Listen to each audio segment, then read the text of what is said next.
Irmãos, graça e paz, boa noite.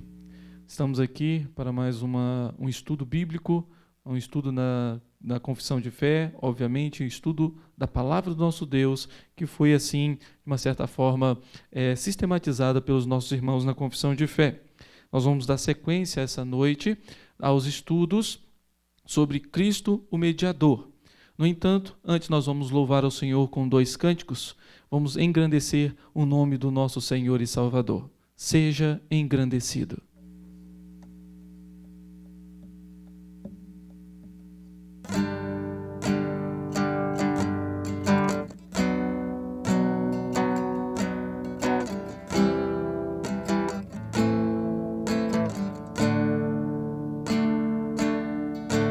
Seja engrandecido, ó Deus da minha vida, Tu és o Deus da minha salvação.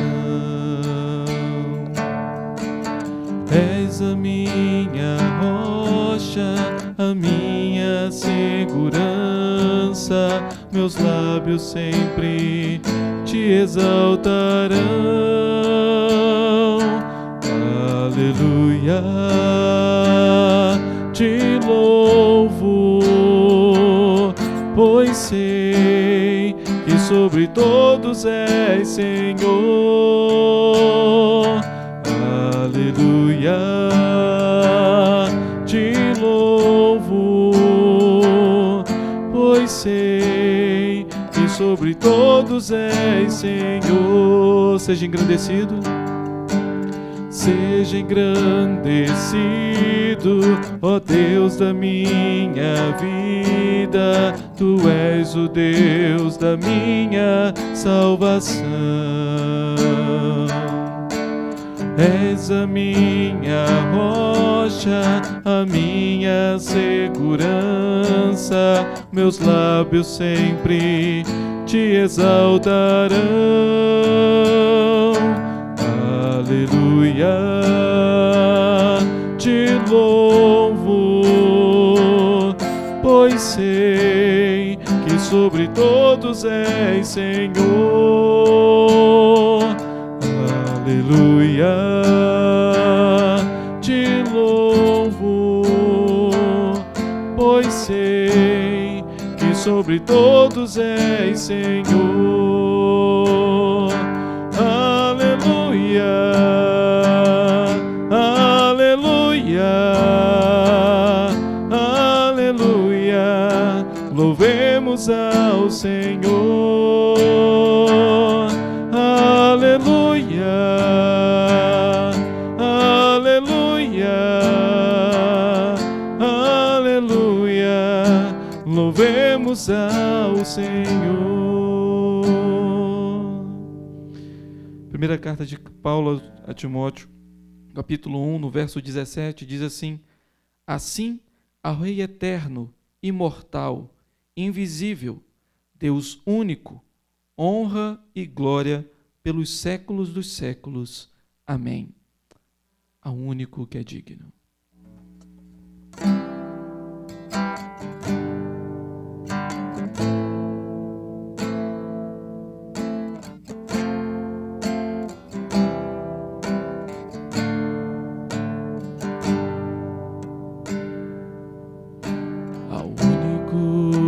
Que é digno de receber a honra e a glória, a força e o poder. Ao Rei eterno, imortal, invisível, mais real, a Ele ministramos o louvor. Ao único que é digno de receber a honra e a glória, a força e o poder. Ao Rei eterno, imortal, invisível, mais real, a Ele ministramos o louvor. exaltamos a Ti, ó Rei Jesus, exaltamos a Ti, ó Rei Jesus, adoramos o Teu nome, nos rendemos aos Teus pés, consagramos todo o nosso ser a Ti. Exaltamos a Ti, ó Rei Jesus, exaltamos a Ti, ó Rei Jesus, adoramos o Teu nome, nos rendemos aos Teus pés, consagramos todo o nosso ser a Ti. Consagramos todo o nosso ser a Ti. Consagramos todo o nosso ser a Ti. Ó Deus Santo, Deus Eterno, Deus Perfeito, único, digno de todo louvor, toda honra e toda glória. A Ti rendemos, ó Deus, a nossa adoração. A Ti, ó Deus, entregamos a nossa vida, porque o Senhor é o Deus da nossa vida. Seja engrandecido hoje e para todo sempre, em nome de Jesus. Amém.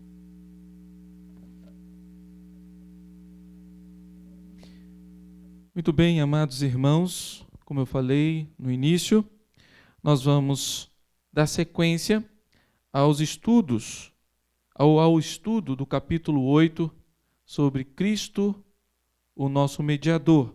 E hoje nós vamos falar sobre o título, dando sequência da quinta sessão em diante, sobre o título, Os benefícios da mediação de Cristo. Os benefícios da mediação de Cristo. E nós vamos começar na quinta sessão. A quinta sessão, na confissão de fé, diz assim: o Senhor Jesus, pela sua perfeita obediência e pelo sacrifício de si mesmo, sacrifício que pelo eterno Espírito ele ofereceu a Deus uma só vez, satisfez plenamente a justiça do Pai. E para todos aqueles que o Pai lhe deu, adquiriu não só a reconciliação, como também uma herança perdurável no reino dos céus. Isso é o que está lá na quinta sessão do capítulo 8. E o que nós aprendemos quanto a isso, sobre essa sessão? Primeiro, o sacrifício de Cristo é único e perfeito. Não tem necessidade, não há mais nenhuma necessidade de outro sacrifício relacionado à nossa salvação. Não há nada que eu possa fazer, que você possa fazer para obter a salvação. Obtemos por causa do sacrifício perfeito, único e eficaz de Cristo. É isso que aqui nós aprendemos. E nós podemos ver isso lá em Romanos, carta de Paulo aos Romanos, no capítulo 5, verso 19, vai dizer: porque, como pela desobediência de um só homem, muitos se tornaram pecadores, assim também, por meio da obediência de um só, muitos se tornarão justos. E este que obedeceu perfeitamente foi o Senhor Jesus. Somente Ele. Por isso Ele é o sacrifício perfeito e eficaz. Lá em Romanos, capítulo 3, verso 25, também diz assim: a quem Deus propôs no seu sangue como propiciação mediante a fé para manifestar a sua justiça, por ter Deus, na sua tolerância, deixado impunes os pecados anteriormente cometidos. Quando Paulo usa essa expressão, Deus, a quem Deus propôs no seu sangue como propiciação, ele estava dizendo que pelo sacrifício substitutivo de Cristo, a ira de Deus contra nós, por causa dos nossos pecados, foi retirada. A culpa que estava sobre os seus escolhidos, Por causa do pecado, essa culpa do pecado foi totalmente removida. Isso de uma vez por todas. Por isso, não há méritos em nós, mas sim no sacrifício perfeito de Cristo. Isso tem a ver, queridos, com a questão da graça e a justiça de Deus. Às vezes, quando nós pensamos numa coisa, queremos excluir a outra. Quando pensamos no amor de Deus, não podemos pensar, é como se nós não pudéssemos pensar na justiça de Deus. Se pensamos na justiça de Deus, parece que não podemos pensar na graça de Deus. Mas isso tudo está relacionado ao Senhor. E aqui nós vemos a graça e a justiça de Deus sendo manifestada através de Cristo. Aprove a Deus perdoar-nos por intermédio do seu Filho, do seu Cristo. Ele sofreu a punição que nos estava proposta.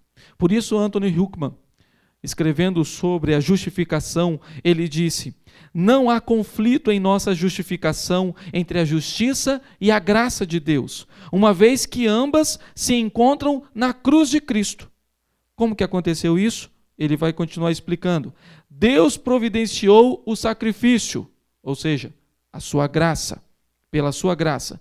E Cristo suportou a penalidade pelos nossos pecados, ou seja, Cristo, que pela graça de Deus foi a providência do sacrifício, foi o sacrifício, satisfez a justiça de Deus, suportando as penalidades dos nossos pecados.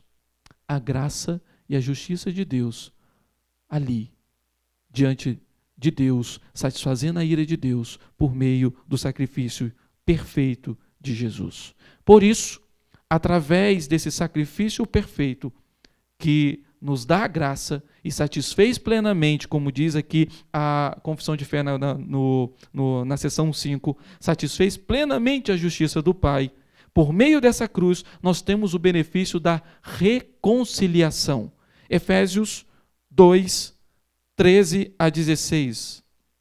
Por favor, gostaria que os irmãos deixassem sua Bíblia aberta e acompanhassem os textos do qual nós estaremos lendo ao longo da nossa exposição, do nosso estudo. Efésios 2, 13 a 16 diz assim: mas agora, em Cristo Jesus, vós que antes estáveis longe, fostes aproximados pelo sangue de Cristo, porque Ele é a nossa paz, o qual de ambos fez um, e tendo derribado a parede da separação que estava no meio, a inimizade, aboliu na sua carne a lei dos mandamentos na forma de ordenanças, para que dos dois criasse em si mesmo um novo homem, fazendo a paz, e reconciliasse ambos em um só corpo com Deus, por intermédio da cruz, destruindo por ela a inimizade. Cristo, pela sua cruz, pelo seu sacrifício perfeito, nos reconciliou com Deus. Esse é um dos benefícios da benedição de Cristo. Mas não só a reconciliação, nós também temos uma herança eterna por meio da mediação de Cristo. Vamos lá em Hebreus capítulo 9, verso 15.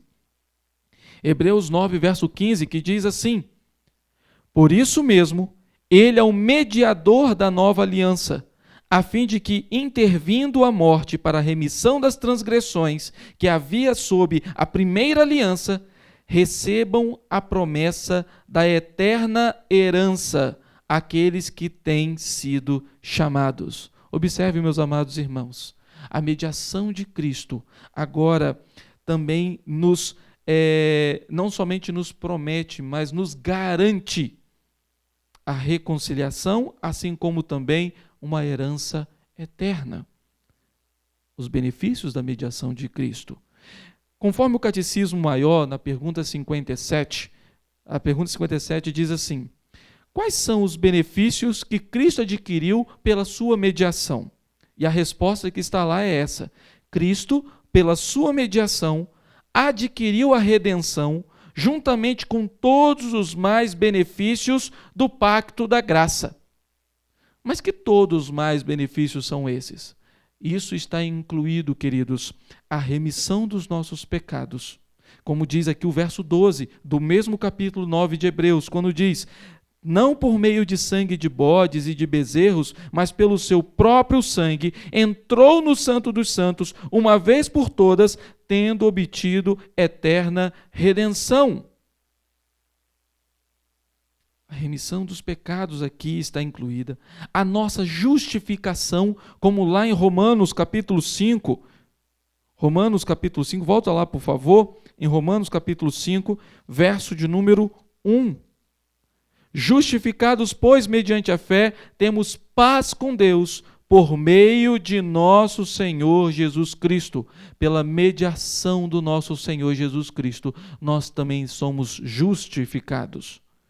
E, obviamente, a santificação. Somos santificados em Cristo. Sem Cristo é impossível caminhar na santidade. É impossível sermos santificados ou nos santificarmos ou buscarmos a santidade. Sem Cristo é impossível. Por isso, nós também, pela mediação de Cristo, nele, nós também somos santificados. São os benefícios que nós recebemos pela mediação de Cristo. Mas a sexta sessão nos traz algo interessante. Quem são os receptores desses benefícios da mediação de Cristo? Vamos lá na sexta sessão, que diz assim: ainda que a obra da redenção não foi realmente cumprida por Cristo, senão depois da sua encarnação, contudo, a virtude, a eficácia e os benefícios dela, em todas as épocas, sucessivamente, desde o princípio do mundo, foram comunicadas aos eleitos por meio das promessas, tipos e sacrifícios, pelos quais ele foi revelado e significado como a semente da mulher que devia esmagar a cabeça da serpente, como o cordeiro morto, desde o princípio do mundo, sendo o mesmo ontem, hoje e para sempre. Então, o que nós aprendemos aqui? Aprendemos que os receptores dos benefícios da mediação não são outros senão os eleitos, os escolhidos de Deus. A pergunta 59, volto lá no Catecismo Maior, fazendo aqui a pergunta a pergunta 59, que diz assim: quem são feitos participantes da redenção mediante Cristo? E lá no Catecismo também está a resposta. A redenção é aplicada e eficazmente comunicada a todos aqueles para quem Cristo a adquiriu, os quais são, nesta vida, habilitados pelo Espírito Santo a crer em Cristo conforme o Evangelho. Isso tem ligação direta, queridos, com a doutrina da expiação limitada. Cristo morreu por aqueles que o Pai deu a ele, e somente por eles. Somente estes por quem Cristo morreu são receptores, vão ser aqueles que vão receber os benefícios da sua mediação. Somente estes. Para os eleitos, o sacrifício de Cristo é eficaz, não havendo mais condenação para estes, como nós também encontramos nas Escrituras Sagradas. Agora, quanto ao número de eleitos, nós não sabemos. Isso nós não temos nenhuma noção quanto ao número dos eleitos. E Charles Spurgeon diz uma coisa muito interessante quando ele fala assim: afirmamos que Cristo morreu para assegurar a salvação de uma tão grande quantidade de pessoas que ninguém é capaz de enumerar. Pessoas que, mediante a morte de Cristo, não somente podem ser salvas, ou seja, não é uma possibilidade, mas são salvas, têm de ser salvas, e não existe a possibilidade de, por meio de qualquer casualidade, elas serem outra coisa, exceto pessoas salvas. Vamos ver isso nas Escrituras, então? Confirmando aqui o que diz a sexta sessão do capítulo 8 da Confissão e também relacionado ao que Charles Spurgeon disse. Vamos lá em João, Evangelho de João. Os 3 textos estão no Evangelho de João, capítulo 6, verso 39. João 6, 39, que diz assim: E a vontade de quem me enviou é esta, que nenhum eu perca de todos os que me deu. Pelo contrário, eu ressuscitarei no último dia.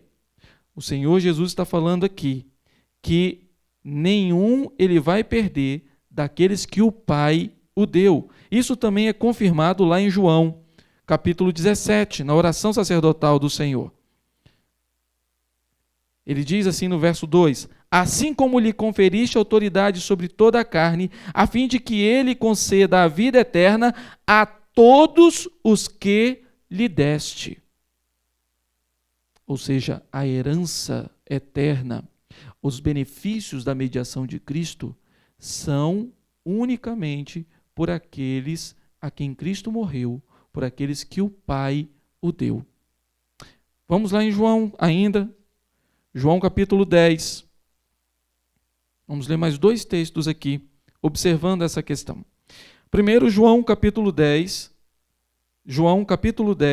verso 14 e 15. Não é 1 João, não. Eu falei primeiro aqui porque é o primeiro texto que nós vamos ler. João capítulo 10, versos 14 e 15. Diz assim: eu sou o bom pastor, conheço as minhas ovelhas. Observem isso, as minhas ovelhas, e elas me conhecem a mim, assim como o Pai me conhece a mim, e eu conheço o Pai, e dou a minha vida pelas ovelhas. Observe que ele falou, as minhas ovelhas, é por essas que ele dá a vida. Agora observe o verso 26 a 28 do mesmo capítulo 10. Mas vós não credes, porque não sois das minhas ovelhas. Isso o Senhor Jesus está dizendo para aqueles que estão ali tentando contrariá-lo. Estão ali se opondo a ele. E agora ele está falando, vós não credes porque não sois das minhas ovelhas. As minhas ovelhas ouvem a minha voz e eu as conheço e elas me seguem. Eu lhes dou a vida eterna. Jamais perecerão, e ninguém as arrebatará da minha mão. Observe, queridos, que há as ovelhas do Senhor Jesus, e é por elas que ele entrega a sua vida, e é por elas que ele garante a vida eterna, mas também há aqueles que não são ovelhas de Cristo, e não são por elas que Cristo morreu. Está bem explícito aqui neste capítulo. Então, o que nós aprendemos aqui é que somente os eleitos são os receptores, são aqueles que vão receber os benefícios da mediação de Cristo. Outra coisa que nós aprendemos aqui é que não são apenas os eleitos pós-encarnação. Nós vamos ver que aqui na seção 6 diz da seguinte maneira: ainda que a obra da redenção não foi realmente cumprida por Cristo senão depois da sua encarnação, ali foi consumada, contudo, a virtude, a eficácia, os benefícios dela, em todas as épocas, sucessivamente, desde o princípio do mundo, ou seja, não é apenas aqueles que vieram depois da encarnação de Cristo, mas até mesmo os que vieram antes da encarnação de Cristo, desde o princípio do mundo, foram comunicados aos eleitos por meio das promessas, tipos e sacrifícios. Então, quando os eleitos foram salvos, não é simplesmente pós. A encarnação, obviamente, era necessária para que Cristo morresse e ali cumprisse de uma vez por todas o sacrifício perfeito. É certo. Mas os que viveram antes da encarnação de Cristo também eram receptores desse benefício. É um erro grave achar que aqueles que viveram antes da encarnação foram salvos por causa das suas obras. As suas obras, as obras de Abraão, de Moisés, de Davi e de tantos outros servos do Senhor, Jó e tantos outros, era, obviamente, evidências da fé dessas pessoas nas promessas da vinda do Messias. As suas obras refletiam a fé que eles tinham na promessa de que Cristo viria. Assim como outros tipos haviam. Tipos aqui, ou sombras, como em alguns momentos também é falado, são poderiam ser pessoas, poderiam ser objetos. Nós temos, o mais comum que nós temos é quando fala sobre o Cordeiro Pascal, lá em Êxodo, quando houve a instituição da Páscoa, e depois Paulo, escrevendo aos Coríntios, ele vai falar que Cristo é o Cordeiro Pascal. Então, esse Cordeiro Pascal, lá de Êxodo, era um tipo de Cristo, era uma representação, era uma figura daquilo que indicava a vinda do Messias. O tabernáculo, os utensílios do tabernáculo, os sacrifícios, tudo apontava para Cristo. Todas essas coisas do Antigo Testamento que apontavam para Cristo eram tipos para que as pessoas pudessem crer pela promessa naquele que viria, o Messias. O Evangelho, queridos, não é pregado simplesmente depois da encarnação, ele é pregado desde antes. Nós podemos ver isso lá em Gênesis 3,15. Vamos lá, Gênesis 3,15. Aqui é considerado o proto-evangelho, porque diz assim: porém inimizade entre ti e a mulher, entre a tua descendência e o seu descendente, este te ferirá a cabeça e tu lhe ferirás o calcanhar. Aqui está o anúncio de que a redenção viria. O homem pecou, era necessário agora colocar o plano da salvação, obviamente feito antes da fundação do mundo, em vigor, em prática. E aqui está o anúncio de que essa redenção aconteceria. O descendente da mulher que esmagaria a cabeça da serpente. O Evangelho aqui. Queridos, nós não podemos esquecer que o Evangelho, o anúncio da vinda do Messias, já estava pelas Escrituras todas. Várias vezes nós vemos o anúncio do Senhor Jesus. Aqui em Gênesis, também em Deuteronômio, capítulo 18, esses homens de Deus pregaram sobre Jesus, sobre a vinda do Senhor Jesus. Olha o que Moisés diz em Deuteronômio 18.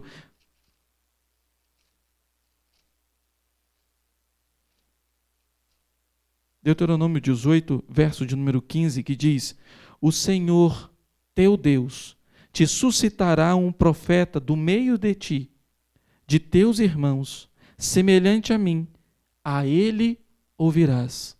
Ele não está falando aqui de Josué. Ele está falando do Senhor Jesus, aquele que viria para trazer a redenção, a restauração. Podemos ver isso também nos profetas. Poderia usar vários textos dos profetas, até mesmo dos salmos. Salmo 22, Salmo 41 e tantos, o Salmo 110, são salmos messiânicos. Mas vamos ler mais um texto que se encontra em Miqueias, capítulo 5. Miqueias 5, verso de número 2, falando sobre o nascimento do Messias.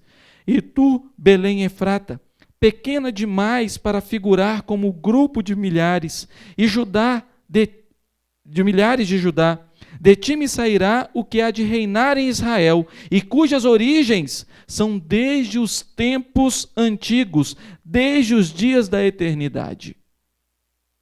O prenúncio da vinda do Senhor Jesus, assim como o profeta Isaías também fez, assim como o profeta Malaquias também fez. Tantos anúncios da vinda do Messias, é nessas promessas, são nesses tipos que aqueles que viveram antes da encarnação de Cristo estavam ali, crendo que essa restauração viria. Todos os profetas falavam sobre restauração, e essa restauração vinha não por parte de um outro profeta ou de uma outra pessoa, tudo mais, senão o próprio Senhor Jesus. Ele é o restaurador, ele é o redentor. Então, meus amados irmãos, o que nós aprendemos aqui, nessa sexta sessão, é que aqui, somente os eleitos são os receptores dos benefícios de Cristo. E esses receptores, esses eleitos, não somente vieram depois da encarnação, mas mesmo antes da encarnação de Cristo, eles também criam por Jesus, em Jesus. Sempre foi por meio de Jesus, nunca foi por meio das suas obras, mas pela sua fé em Jesus, ainda que fosse numa promessa, mas foi sempre por Jesus. Cristo sempre foi o mediador.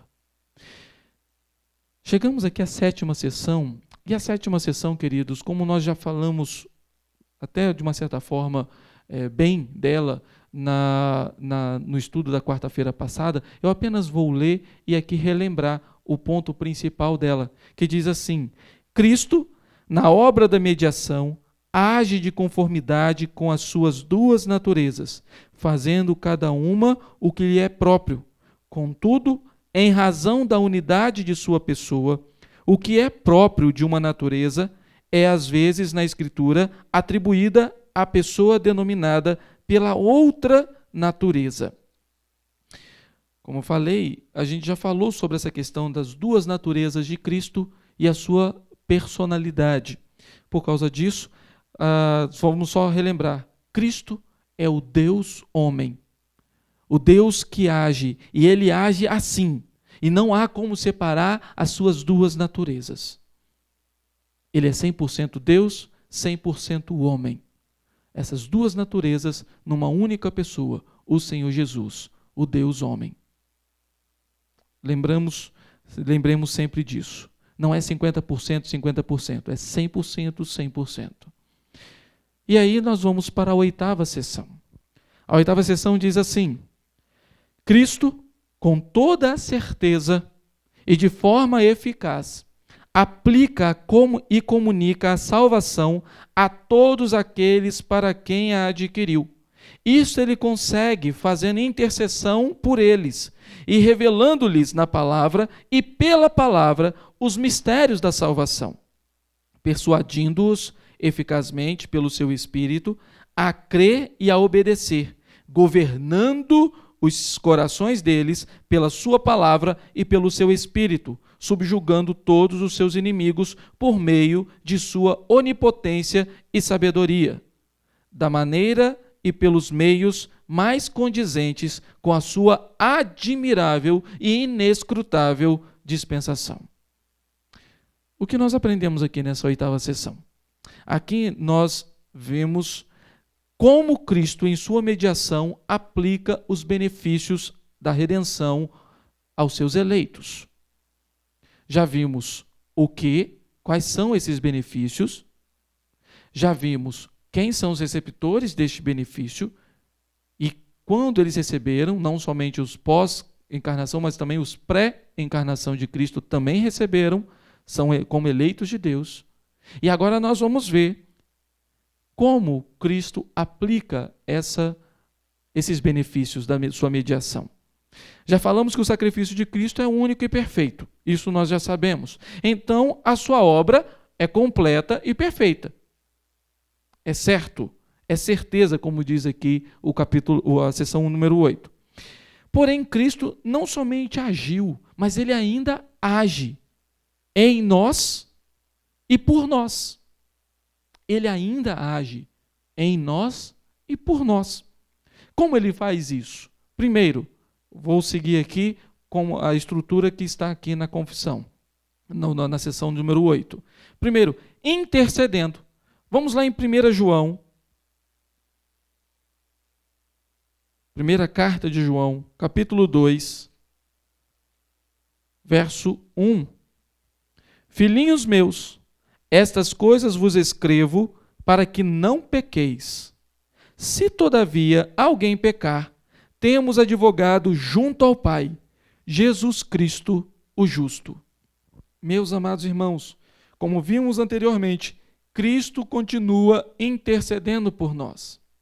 A sua obra de intercessão continua por nós. Se porventura pecarmos e pecamos, isso é certo que pecamos, então temos a quem recorrer, aquele que intercede por nós, o advogado, o Paráclitos, junto ao Pai, Jesus Cristo, o justo. Cristo aplica os benefícios da sua mediação por meio da sua intercessão. Mas não somente pela intercessão, mas também pela revelação ou revelando na palavra os seus mistérios. Obviamente, não estou falando aqui que vai revelar todos os mistérios. Talvez você tenha dúvidas aí, do qual eu também posso ter, porque o que está escrito aqui é suficiente para que possamos crer em Jesus Cristo. No entanto, aquilo que é suficiente para crermos está realmente revelado na palavra. E revelando na palavra os seus mistérios, Cristo também aplica os benefícios da sua mediação. João capítulo 15, verso 15.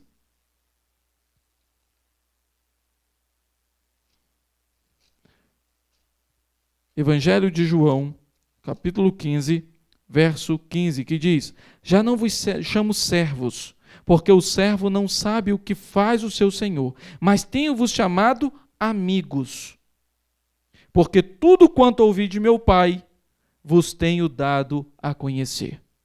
Tudo quanto tenho ouvido de meu Pai vos tenho dado a conhecer. É assim que o Senhor, pela iluminação do seu Santo Espírito, revela a nós, pela sua palavra, aquilo que nós precisamos saber.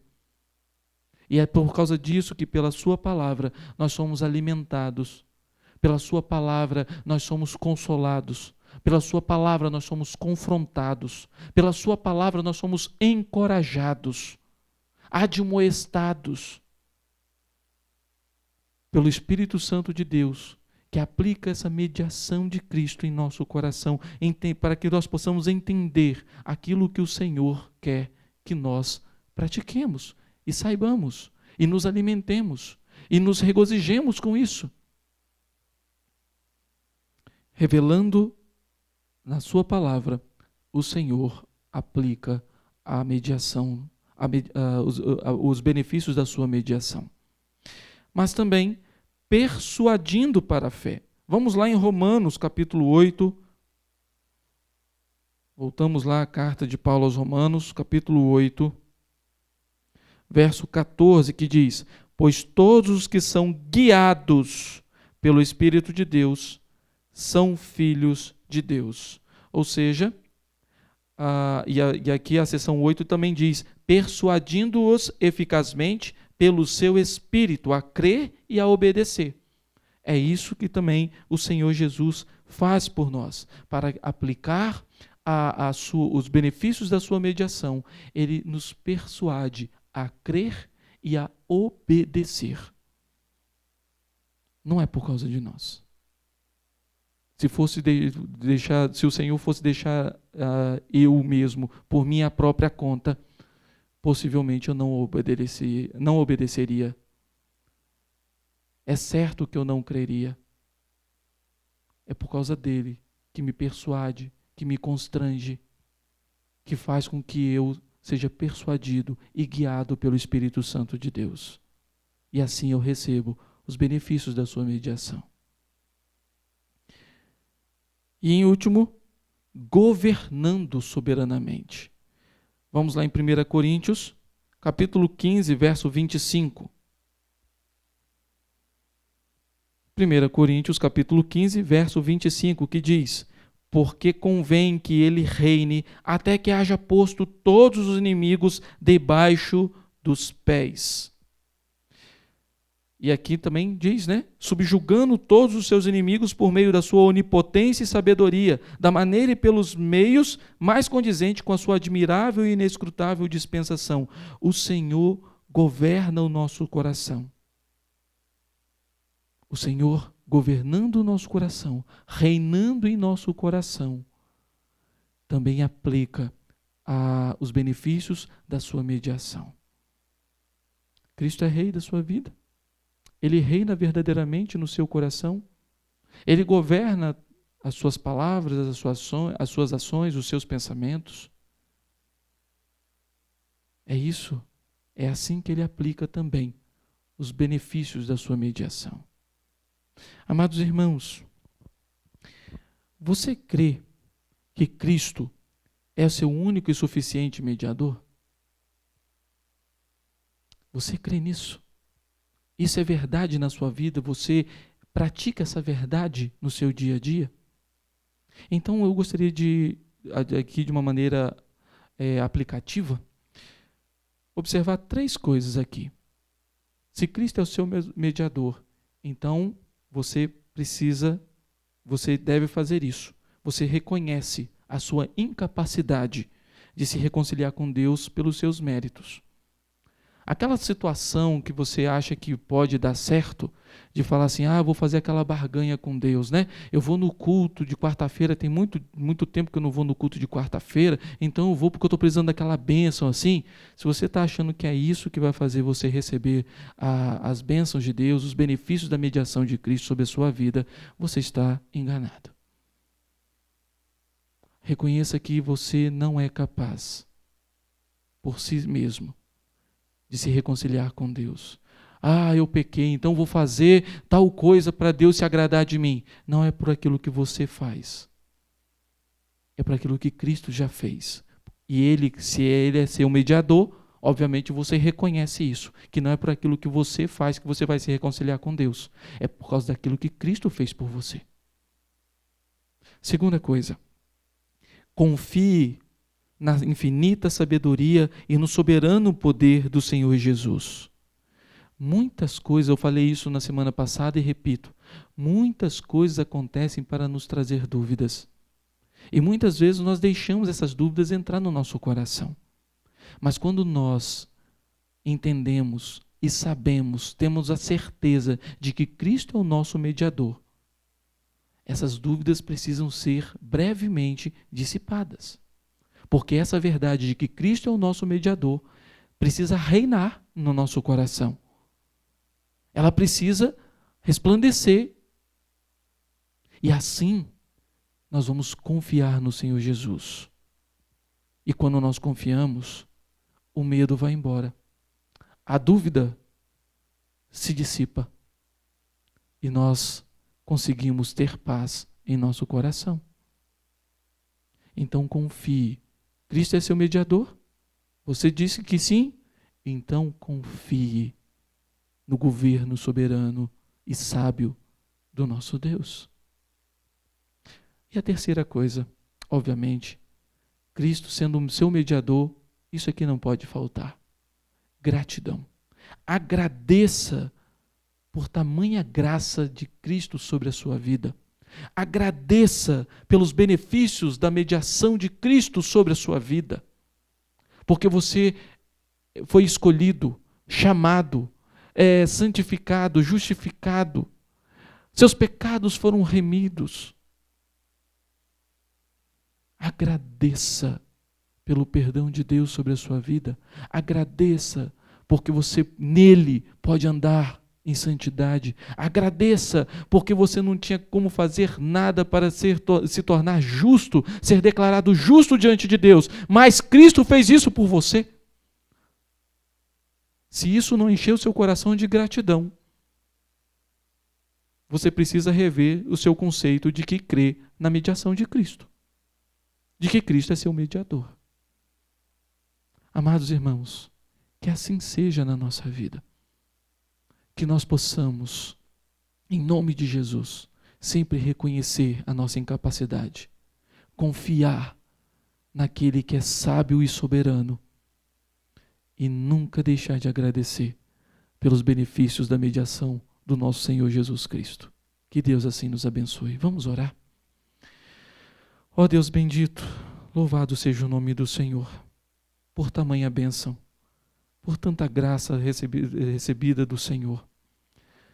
Ó Pai querido, quando nós estudamos essa verdade, isso faz com que nós reconheçamos como nós somos miseráveis, como nós somos pequenos, incapazes.